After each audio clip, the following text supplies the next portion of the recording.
कितनी बार बताया है मेरे तैयार होने से पहले मेरा नाश्ता तैयार हो जाना चाहिए। शादी के 25 साल बाद भी मुझे क्यों बार बार एक ही बात बतानी पड़ती है।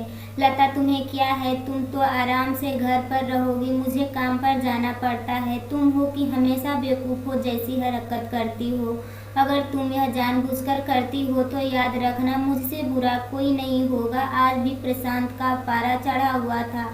इन कटु शब्दों में अपना गुस्सा उतारते हुए, गीला तौलिया कुर्सी पर फेंकते हुए प्रशांत गुस्से से लता की तरफ देखने लगा। लता के लिए प्रशांत का यह बेवजह का गुस्सा कोई नई बात नहीं थी। वह महीनों में 3-4 बार ऐसे ही लता पर बरस पड़ता था।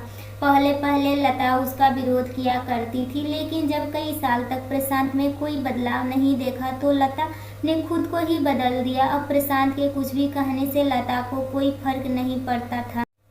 प्रशांत की हर बात वो चुपचाप सिर नीचे झुकाए सुन लेती थी। शादी के पहले 5 साल तक लता ने पूरी कोशिश की थी कि प्रशांत को बदला जाए, लेकिन फालतू का गुस्सा करना और बाद में लता को भला बुरा कहना, यह मानो जैसे उसकी आदत बन गई थी। कोई भी बात विवाद होता तो प्रशांत सीधा लता को बोल देता, अगर मैं तुम्हें अच्छा नहीं लगता तो क्यों नहीं चली जाती अपने मायके, क्यों रहती हो मेरे साथ। इतना सब कुछ होने के बावजूद लता प्रशांत के साथ रहती थी क्योंकि उसे अपनी बेटी की फिक्र थी, और वह जाती भी तो कहाँ अपने बूढ़े हो चुके माँ बाप के इस उम्र में परेशान करना वह नहीं चाहती थी। समाज और लोग क्या कहेंगे यह भी तो उसे देखना था। वह इतनी पढ़ी लिखी भी तो नहीं थी कि कुछ खुद जाकर कोई नौकरी कर सके और अपना और अपनी बेटी का पालन पोषण कर सके।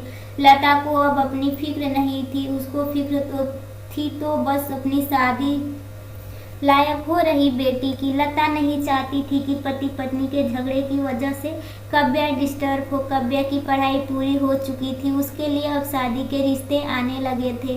कई रिश्तों को काव्या ठुकरा चुकी थी। 2-3 महीने बाद एक अच्छा रिश्ता आया। रिश्तेदारों और पहचान के लोगों ने भी लड़के के बहुत गुणगान किए थे। प्रशांत एक शाम अपनी बेटी के पास बैठकर उसे बताने लगा, काव्या बहुत अच्छा लड़का है, पढ़ा लिखा है, बड़ा घर है, बहुत अच्छी नौकरी है। ऐसे रिश्ते बार बार नहीं आते बेटा, इस बार मना मत करना। काव्या अपने पिता से ज़्यादा बात नहीं करती थी, शायद डरती थी या शायद नफरत करती थी, लेकिन आज वे अपनी पूरी हिम्मत इकट्ठा कर बोली, मुझे अभी शादी नहीं करना है पापा, मैं नौकरी करना चाहती हूँ, खुद अपने पैरों पर खड़ी होनी चाहती हूँ। हो हाँ, तो उसमें क्या बड़ी बात है। मैंने लड़के से बात की है, वह तुम्हें किसी बात के लिए नहीं रोकेगा।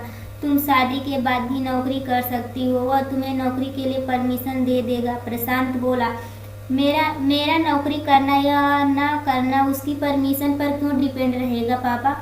काव्या ने पूछा, मैं कह रहा हूँ ना, तो तुम्हें किसी भी चीज़ की कमी नहीं होगी। वह ऐसे रिश्ते बार बार नहीं आते, ऐसे ठुकरा मत, बहुत खुश रहोगी तुम। हाँ, प्रशांत बोला, पापा मुझे शादी ही नहीं करनी है, क्योंकि शादी के बाद अगर वह लड़का आपके जैसा निकला तो मैं क्या करूँगी। मुझे आपके जैसा जीवन साथी नहीं चाहिए जो बिना बात के मुझ पर हमेशा चिल्लाए। मुझे कुछ भी अपनी पसंद का लेने हो तो 10 बार सोचना पड़े, कहीं वह नाराज न हो जाए। मेरी तबीयत कैसी भी हो उसे परवाह न हो। रोटी थोड़ी सी मोटी बन जाए तो घर सर पर उठा ले, उसकी चेक बुक ने मिले तो भी मेरे ही दोस्त निकाले, और हर छोटी मोटी बातों पर मुझे मायके जाने के लिए कहे। काव्या ने अपना दिल खाली करते हुए पापा से ये कह दिया।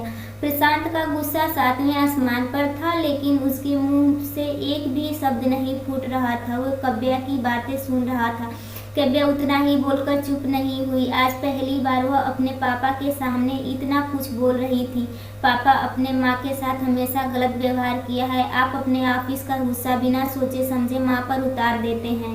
कभी इस बात की परवाह भी नहीं करते हैं कि उन्हें कैसा लगता होगा। आपकी बात सुन सुन माँ ने अपना स्वाभिमान खो दिया। प्रशांत आज पहली बार अपने के कर्तव्य वार्तालाप को महसूस कर पा रहा था। वे इतना ही बोल पाया, जो तुम्हारा मन है वो करो, मैं तो इतना बुरा हूँ ना। काव्या ने प्रशांत का हाथ पकड़ा और बोली, पापा मुझे सिर्फ एक सवाल का जवाब दे दो, क्या आप चाहोगे कि मेरा पति आपके जैसा हो अगर आपका जवाब हाँ है तो कर दीजिए मेरा रिश्ता आज ही, और ना है तो मुझे आत्मनिर्भर बनने दीजिए। प्रशांत कुछ भी नहीं बोल पाया और वहाँ से चुपचाप बाहर चला गया। आज उसे लता के सामने जाने में शर्म आ रही थी। चलते चलते उसकी आंखें से आंसू बह रहे थे। प्रशांत ने आज से अपने आप को बदलने का निश्चय किया। अगले दिन से लता ने अपने पति में काफ़ी बदलाव देखा। वह सोचने लगी कि जो हिम्मत काव्या ने दिखाई है, वह हिम्मत अगर मैं पहले ही दिखा देती तो शायद आज परिस्थिति कुछ और होती। अब काव्या पढ़ लिख कर अच्छी नौकरी करने लगी थी और 3 साल बाद उसके लिए एक अच्छा रिश्ता आया। और उसकी विदाई पर प्रशांत बोला, बेटा तू हमेशा खुश रहेगी क्योंकि तेरा पति तेरे बाप जैसा नहीं है। प्रशांत की यह बात सुनकर लता और काव्या की आंखों से आंसू बहने लगे। दोस्त, हमारे समाज में औरत को भले ही देवी का दर्जा दिया जाता है, लेकिन वह स्वतंत्रता नहीं दी जाती जो उन्हें चाहिए।